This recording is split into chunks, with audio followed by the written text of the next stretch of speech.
NU Lady Bulldogs pasok na sa Final Four para sa UAAP Season 87 Final Round. Para sa buong detalye, pakinggan natin ang report ni Emeline Diwata.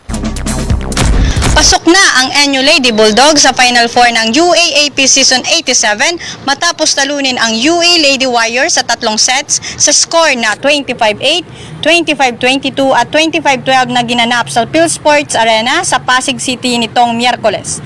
Nakapagtala si Camila Lamin na player of the game ng 18 excellent set at 16 points naman si Bella Belen. Sa kabuuhan ng laro, nakakuha sila ng 10 panalo at 2 talo kaya sila ang nangungunang team sa UAAP Women's Volleyball Standings. Ayon kay NU Team Captain Bella Belen, masaya siya na nakikita ang buong team na nagtutulungan para mapanalo ang laro at bibigyan sila ng chance na makita ang kaya nila. Dagdag pa niya, palagi naman umano silang sinasabihan ni Coach Sherwin na once na mabigyan sila ng opportunity, kailangan nila itong i-grab.